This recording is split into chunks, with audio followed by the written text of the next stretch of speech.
meenutame seda. See oli peale 4. kursust, kui meil oli esimest korda võimalus pääseda välismaale, mis oli omal ajal muidugi suur asi, sest et tsiviilehitajad, nagu meie kursuse kaaslased olid, said sinna mõni aasta varem, aga võt mina kui teedeehitaja mind sinna veel ei lastud. Ja siis juhtus see, et mingite salajaste kanalite kaudu ikkagi öeldi, et üks teedeehitaja võib minna ja mul oli väga hea meel esimest korda pääseda välismaale, suur asi, Ungarisse, jummel küll. Ja kui me olime jõudnud Ungarisse, me olime seal mingid 3 nädalat, sõitsime ringi, hästi äge oli igat pidi.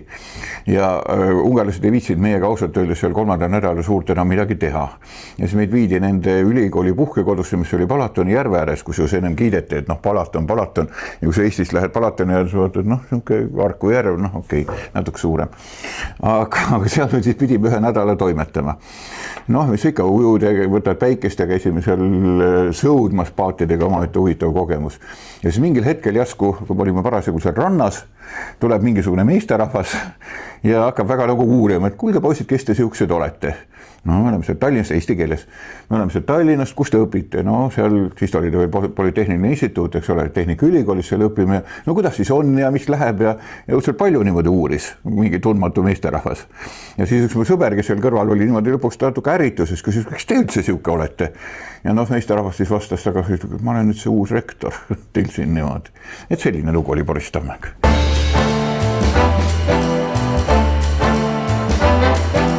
Oli ju täitsa äge. Üldse see suur stiimul, et ülikooli jõud oli eelkõige muidugi poistel see, et sa ei peaks minema seda 2 aastat kuskile jumal teab kuhu teenima. Et isegi ma lõpetasin tegelikult Tallinnas 46. keskkooli. Meil oli suhteliselt vähe poisse, kes lõpetasid, aga kõik pääsesid edasi ülikooli, sest see soov nagu sellest sõjaväest pääseda oli niivõrd tugev. Ja ülikooli valik võib-olla käis suhteliselt lihtsalt, ei olnud väga palju valida, et ilmselt oli selge, et Tehnikaülikool see saab olema, aga erialaga küll ei olnud päris selge veel. Et kui ennem olid veel lahtiste uste päevad, ma mäletan, kus ma käisin vist mingi korra ja siis huvitaval kombel meeletult head reklaamid tollane keemiateaduskond. Ja mul ei olnud keemiaga üldse mingi tervist huvi ja keemia ei olnud üldse mingi tugev aine, aga seda nii hästi müüdi. Et kohe tekkis korraks nagu mõte, aga võib-olla oli hea, et see mõte jäigi mõtteks. Aga elu oli niisugune, eks ole, et nagu teedeehitjate grupp, mis vastu võeti, pean tunnistama, et just see, et meid oli 25, kes vastu võeti. Et just sellised inimesed võeti tollal hetkel vastu on nagu väga fantastiliselt hea juhus, sest me käime siiamaani koos. Tühjavõitu natukene. Et natuke tühjavõitu, ma mäletan, kui me eksis vist need kampusemajad olidki vist üsna ühed esimesed, mis tekkisid koos nende akadeemiade esimeste 5-korruselistega. Niimoodi, et mina elasin tollal Pelgulinnas, hiljem küll Õismäel niimoodi, et siia jõudmine oli selline tunne nagu natuke maale läheks. Et tükk aega andis sõita ja siis nüüd ongi ülikool või niisugune. Ülikool ise muidugi kogu see hooned ja tolle hetke jaoks olid nad ikkagi täitsa tasemel. Et see oli ikkagi tegelikult nagu üsna äge, aga Mustamäe ise ei jätnud küll mingi tervist muljet. Muidugi ta arenes kogu aeg, siia meeletult ehitati ja siis sai Mustamäe valmis ja siis tuli juba Õismäe ja kõik need muud mäed siia juurde, mis meile siia hiljem ehitatud on. Meil oli selline tore päev, et tavaliselt loengud hakkasid hommikul 8 ja need kestsid enamasti siis kuskil 2 või mõnikord 4 ja pärast tuli veel teha mingisuguseid kursusetöid ja asju. Nii et tegelikult selles mõttes ikkagi kogu see normaalne elupäev kulges ikkagi ülikoolis. Hommikul 8 loengud hakkasid, kes siis jõudis loengusse, mõnikord ei jõudnud ka, aga enamasti ikkagi püüdsime jõuda. Ja nii ta läks siis selliste 2-tunniste loengutsüklite kaupa nagu enam-vähem siis kuskil 2-4 ja kui oli vaja, siis meil oli siuke tore komme oma rühma vendadega, et me tihtipeale tegime neid kursusetöid mitte nagu soovitud rühmatööna, nagu see praegu meil kombeks on, aga täiesti spontaanselt ise kokku lepitud, et teeme neid asju nagu koos. Et siis kogunetigi kuskile tavaliselt kellegi juurde ja siis prooviti need asjad ennem koos hakkama saada. Ja ülikoolis oli ju tegelikult muid tegevusi veel päris palju. Igasugusi spordiüritusi, kus me püüdsime teha kõik võimalikud alasid, mina polnud elus teenudki näiteks niimoodi. Aga kui osa tuli võtta, siis võtsime alati. Nii et selles mõttes oli see elu tollal ikkagi päris vahva. Ägedamad asjad ikkagi sai kohal olnud loomulikult aulas ja siis selles rohelises konnas seal, mis seal õue peal oli, mis iganes selle asja nimi päriselt oli. Jaa, ikka Kännukukk ja siis see Akadeemia tee komeet, mis siin üle tee oli natukene, no olid ikka need kohad. Kännukukk muidugi ei olnud see kõige populaarsem, natuke kallivõitu tudengite jaoks, aga paar korda ikkagi õnnestus. Ma tean, et meil oli see kommerühmas, et kui anti need lõpumärgid, enne 5. kursust või oli see 5. kursuse ajal, siis oli lõpumärgi tähistamine, oli selline sündmus, et sealt ei saanud mõnda kehvemat kohta valida, et tuli minna Kännukukk. Ikka üsna palju oli neid tegelikult, kes olid legendaarsed jälle natuke erinevatel põhjustel, kes võib-olla sellise positiivse poole pealt, kes võib-olla mitte nii positiivse poole pealt, aga ei kindlasti. Neid õppejõud oli päris palju ja mõnega sai natuke rohkem nalja ja mõnega sai natuke vähem nalja. Mul oli see rõõm veel, et pärast lõpetamist tegelikult ülikooli jäädes olid mõned õppejõud juba ka pärast kolleegid, mis oli nagu omaette huvitav suhe. Mõni veel tänasenigi on veel vastu pidanud. Aga keda siit võiks välja tuua, ma ütlen, meil oli hästi tore dekaan Lembit Joorits, ta oli tõesti väga tore inimene, kinnitan, et alati nagu, dekaan on ikkagi inimene, kes on natuke kardad. Et nagu iga asja pärast ikka dekaani jutule ei lähe, aga Jooritsa juurde võis alati minna, sest me teadsime, et ta ei pahanda ja ta lahendab nagu küsimused pigem nagu positiivses vaimus alati. Selliseid legendaarseid õppejõude muidugi Juhan Aare, kes sildu andis tegelikult, legendaarne inimene üldse mõnes mõttes väga vahva õppejõud. Enno Soonurm õpetas tugevusõpetust ja ehitusmehaanikat. Neid on veel, Hans Mägi jälle Sillad ja siis neid samuseid teede-eriala õppejõude päris mitu, kes sealt ikkagi tulid ühel või teisel kombel. Eks ta oligi niimoodi, et paraku see meie rühm ka kõhnus üsna kiiresti, aga põhilise muidugi sellise töö tegid ära just need pigem nagu sellised üldained, alguses füüsika, matemaatika, eriti teoreetiline mehaanika. Et kui sa nii-öelda selle teormehiga olid hakkama saanud, siis oli juba suht selge, et jõuad lõpuni enam-vähem. Olid veel väljalangevused, aga siis võib-olla mitte enam juba selle poolt, et ei jõua või ei oska, vaid pigem võib-olla ei viitsi. Aga õppimine oli tõsine. Mulle tundub, mis on nagu kõige suurem, olen ise mõelnud selle küsimuse peale varem, et mis on kõige suurem erinevus on see, et tollal meil olid väga kindlad sellised õpperühmad. Kes oli üks eriala, kes õppis, võetigi vastu need 25 ja siis kui palju selle 25-ga siis sinna 5-aastase tsükli lõpuni jõudis, on omaette küsimus. Aga just nimelt selline rühma vaimu tekkimine, mis algas juba esimeses kursuses ja kestab siiani, on nagu väga suur asi. Ja täna tudengitega rääkides ma tunnen, et nii palju seda rühmavaimu neil ei ole. Midagi seal kursusel nagu on, aga ta ei ole päris üks, võtab ühe aine, teine võtab teise, neil on hästi palju vabadust. Et mis on kindlasti nagu teistmoodi ongi see, et meil oli väga palju seda rühmatunnetust. Et käime koos, teeme ja siis mitte ainult õpi koos, vaid teeme ka kõiki muid asju koos ja see on siiamaani nagu jäänud. Et seda võib-olla tänapäeval enam nii palju ei ole. Aga mis on täna võib-olla natukene sarnane, see õppeprotsess oma olemuselt on ikka põhimõtteliselt sarnane, et sul on ikkagi nagu semester ja siis tulevad eksamid ja sa pead need ära tegema ja siis tuleb järgmine semester ja jälle pead oma sooritused tegema. Et see osa on nagu selles mõttes jäänud samaks. Ja mis on võib-olla kummaline asi, mida ma olen tihtipeale mõelnud, et ma ei tea, kas ta peaks nii olema, aga meie ülikoolis ikka veel on hindamise süsteem. Ikkagi see 1, 2, 3, 4, 5, eks ole. Et paljud ülikoolid on selle ära muutnud, vist Eestis ka enam väga palju neid numbrilisi hindeid ei panda, et on need A-d ja B-d ja mis iganes. Aga me paneme siiamaani hindeid, nii nagu see keskkoolis oli, eks ole, või praegu gümnaasiumis on. Ja siis alati nagu tudengitele tihtipeale jääb mulje, et me sest numbri maagiast päriselt lahti ei saa. Et 2 ikka ei ole hea hinne, ei ole. Tehke mida tahate. Pigem vähem, eks neid oli.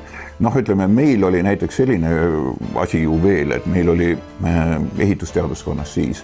Oli ühel päeval nädalas alates 2. kursusest, kui ma ei eksi, oli sõjaline õpetus. Ja siis need teaduskonnad, kus poissi oli vähevõitu, majandus näiteks ja keemia, siis nende poissi lükati siis meile sinna meie rühma nagu, kes siis nagu käisime ka, vähemalt kord nädalas saati nagu koos. Et sealt nagu seda poolt natukene nagu tuli. Aga muidu nagu teiste teaduskondadega, kui kellelgi tekkis mõni lemmiktüdruk kuskil teises teaduskonnas, siis kindlasti ja seda juhtus ka. Aga võib-olla sellist päris üle teaduskondset nagu suhtlemist oli mõnevõrra vähem. Ja muidugi, ja ikka, ja jälle ehitajatena oli natukene see paha raske probleem, et meil pidi olema see suvepraktika ja kõik ei saanud seda ära TÜ-s teha. Aga aeg-ajalt ikkagi nagu sokutati, et minu karjääri selles mõttes ei saanud 2 aastale, 2 suvele. Aga need olid ikka väga ägedad tegelikult, muidugi, ja ikka. põhimõtteliselt oli ehituse teaduskonna tudengitel vaja teha läbi see nimetatud meistripraktika. Ja kui oli siis ülbesmaleva rühmad, seal oli ainult üks meister, aga neid meistrikohti lõpmatult ei jagunud. Et siis me pidime neid natukene niimoodi seal kombineerima, et kõik saaks oma praktika tehtud ja just oleks siis see meistripraktika nagu kaetud ka. Aga muidugi oli siis kasu, sest see oli see praktiline elu, kus sa nägid, kuidas tegelikult betooni pannakse. Ja mis tegelikult selle ehitusel juhtub, mitte see, mida õppejõud kenasti sulle loengus rääkisid ikka. See rühmavaim tekkis ju üsna kähku, et ega seal sellist hierarhiat nii tugevalt ei olnud ja lõpuks alati olid ju mingid kohalikud meistrid veel, kes iga asjad nagu päris paika panid. Et päris käest ära ei lastud, ma arvan, et ma kardan küll, et suur osa nendest objektidest, mida me tollal ehitasime, enam võib-olla täna ei ole enam püsti, aga ma ei usu, et see otseselt nüüd meie süü on. Et me olime Malevas, olime Rannasofosis ja ehitasime kanalatele betoonpõrandaid. Betooni valamine oli igati kasulik töö, sest selle eest maksti hästi. Aga minu meelest seal Rannasofosis neid kanaleid enam selle koha peal küll ei ole, et seal on midagi muud juba kahjuks. Et see mälestusmärk on kadunud. Ma ütlen, see oli mõnevõrra keerukas ja võib-olla isegi mitte keerukas sellepärast, sest ma parasjagu keskkoolis pingutasin nii palju, et ei peaks tegema lõpueksameid. Ja lõpueksamid ei pidanud tegema tollal need, kes siis lõpetasid hindade, kellel olid tunnistused siis 4-5. Täpselt nii palju oli vaja pingutada, et see välja teha. Miks see asi oli sisseastumine oli mõnevõrra keerukam minu ajaks, oli see, et ma polnud ühtegi eksamit ennem sisseastumist teinud. Esimene eksam oli see, kui ma tulin Tehnikaülikooli, mõtlesin, ma pean mingit mola eksami tegema, võib-olla keegi räägiks, kuidas see käib mulle. Ja kui esimene oli kirjandega sai veel hakkama, selle kirjutasime ära. Aga jälle, mis oli see hea pool, meie sisseastumine koosnes 4 eksamist, meil oli siis vaja teha kirjand, mingisuguse kirjandusaine materjalide alusel. Siis oli 2 matemaatikat, suuline ja kirjalik ja 1 füüsika. Aga keskkoolis mul oli fantastiliselt hea matemaatikaõpetaja, nii et matemaatika oli mulle tegelikult väga meeldiv aine ja sellega ma nagu probleemi ei näinud. Füüsikaga mitte nii hästi, aga ütleme, et midagi ülimalt keerulist ei olnud ka. Tõsi küll, meil oli konkurss loomulikult, 25 võeti vastu ja tegelikult, palju neid avaldusi täpselt oli ja rohkem kindlasti. Ja mis meil alguses ütleme nendele poistele, tüdrukutele, kes tulid otse keskkoolist, tegi natuke meelehärmi, oli see, et meil oli teatud seltskond privilegeeritud inimesi. Need olid need, kes oli käinud juba nii-öelda nullkursusel ja käinud sõjaväest läbi ja tulid siis suunamisega ja nendel oli koht kindlustatud, selle võrra meie konkurss läks suuremaks. Aga võib-olla isegi oli hea, et hilisemas elus oli sellest pigem kasu kui kahju. Hiljem oli see tore 27, kui me juba vahepeal kolisime Õismäele oma perega nii-öelda ja siis sai toreda 27-ga, aga Pelgulinnas sai 36-ga ja siis ümberistumisega ikka niimoodi, muidugi bussiga, millega siis veel. Arvan, et tegelikult vist ikka ei olnud, auto saamine oli omaette teema. See on see omaette probleem, mida ma täna räägin tudengitele, et see on see vana nali, kuidas öeldakse, et see peab auto järjekorras olema 5 aastat, eks ole. Et selle peale see ülikool läbi tavaliselt. Aga tähendab ei. Näiteks mul isal oli auto, mis tähendas, et mul teoreetiliselt oli võimalik sellega sõita. Ma isegi vist peale esimest kursust tegin juhiloa selle eksami ära ja mul tegelikult sõiduvõimalus oli olemas, aga see on kindlasti mitte isiklik ja ma ei usu, et kellega. Ja küllap neid oli veel, kellel oli see auto kasutamise variant isa, ema, vanaisa, vanaema käest. Ei tea, aga oma autot, ei. Ma arvan, et tollal tundus meeletult tihe, aga ma arvan, et tänaseid numbreid vaadates, kahjuks ei ole neid numbreid võtta. Ei mis suurt liiklust siin siis ikka oli, autosidki oli nii palju vähem. See ei puutu küll otseselt nüüd praegu konkreetselt sellesse minu õpingutesse, aga üsna hiljaaegu valmistasin ette loenguid ja otsisin kodust mingisuguseid vanu raamatuid ja leidsin ühe raamatu, mis pärines aastast 70, äkki oli 4. Ja kus oli siis kirjutatud parasjagu, Tallinn tegi parasjagu oma uut, tollal nimetati seda siis generaalplaaniks, et praeguseks üldplaaniks. Ja selle kohta anti välja raamat ja siis tolleaegne Tallinna peaarhitekt siis kirjutas sinna kuldsed laused, mida ma armastan tudengitele praegu tsiteerida, näitamata, mis aastast jutt on.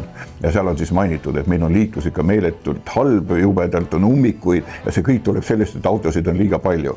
Ja meil oli autosid 1000 elaniku kohta tollal või natuke numbriga eksida umbes mingi 50 või 60 ja praegu on umbes 500. Ikka elame veel. Nii et ma arvan, et tollal see tundus et täitsa äge, see Mustamäe Sõpse puiestee, mis oli ikkagi uhke tänav, aga vaevalt see number nüüd väga suur oli. Muuseas tegelikult minu diplomitöö oli seotud Sõpruse puiestee. Minu ülesandeks oli see sinna teha siis esimene selline roheline laine. Kõik teavad tänapäeval, mis need on ja siiamaani ikkagi mõeldakse, kas on rohelisi laineid vaja ja et kas see on äkki midagi väga ägedat. Ma toon tavaliselt näite, et sellest on enam-vähem peaaegu 50 aastat, kui selline asi sai sinna tehtud, projekteeritud. üks oli see, et meil oli väga tore õppejõud tegelikult, see andis nagu betoonsildu, dotsent Hans Mägi. Ja meil olid laupäeva hommikuti, mäletan, olid loengud, mis oli omaette teema, et laupäeva koolis käia ei olnud üldse väga tore. Aga kui dotsent Hans Mägi alati tuli loengust, alustas alati nagu oma loengut alati ühe sama lausega, et lugupeetavad kuulajad, meie tänase loengu teema on ja siis läks midagi nagu edasi. Ja see oli nii tore alati, et alati oli nagu selline ühtne ja sarnane sissejuhatus alati. Ja siis mõtlesime, et huvitav, et kui teeks ühe siukse triki, et kui ei oleks mitut inimest auditooriumis, kuidas ta siis alustab niimoodi. Lepsime kokku, et üks poiss läheb sisse ja teised ootavad ukse taga. Niimoodi, mul üks grupivend läks siis sinna ilusti nagu auditooriumisse ja ootas, seal tuli Hans Mägi, vaatas, et lugupeetav kuulaja, meie tänase loengu teema ja läks edasi täiesti järgi jätmatult. Ja oli väga tore niimoodi. Niimoodi tuli väga kenasti nagu asjast välja. Ja muidugi teine lugu on jälle seotud nagu selle, kuidas ma ütlen siis, mitte kõige meeldivama, aga pärast takkajärele mõeldes siuke natukene naljakat ja selle sõjalise algõpetusega. Et ega me seda väga ei tahtnud teha ja ega me ei osanud vene keelt ka nii hästi ja need poisid, kes olid sõjaväes käinud, neil oli muidugi kergem, aga need, kes ei olnud, nende jaoks oli kõik natuke vene keele pähe tuupimine ja eksamid me kartsime, sest lõputavaks, kui sa sõjalise eksamit ära ei teinud, siis oli see nagu mis tahes teine eksam. Ja siis kuskilt, see võis olla umbes 3. või 4. kursus, kuskilt mingid varasemad kursused andsid siis teada, et vot seal on siuke polkovnik Bogomolov, pisikene mees, ütleme, mitte kõige intelligentsem tänases vaates. Et kui talle natukene sellist silmarõõmu viia või mingit sellist suurrõõmu viia, et siis läheb kergemini. Okei, mõtlesime, no paneme rahad kokku, ostame ühe konjaki, et äkki me saame kuidagi nagu kergemini sealt niimoodi siis läbi. Ja siis tõmbasime nii-öelda liisku, et kes selle õnnetu konjake siis peab polkovnik Bogomolovile ära viima niimoodi. No sattus jälle ühe grupivenna peale see liisk, eks ole, poiss võttis kette, kuskilt sai ta selle aadressi ja viis talle selle konjaki koju, mis võeti vastu ka. Tulemus oli see, et kõik minu grupivennad, mina ise saime eksamit läbi, välja arvatud tema. Nii et noh, juhtus ikkagi vaata vahel igasuguse asju. No mitte väga siin. Ma vist olen oma õpingute ajal vist üle paar ööd ühikas maganud.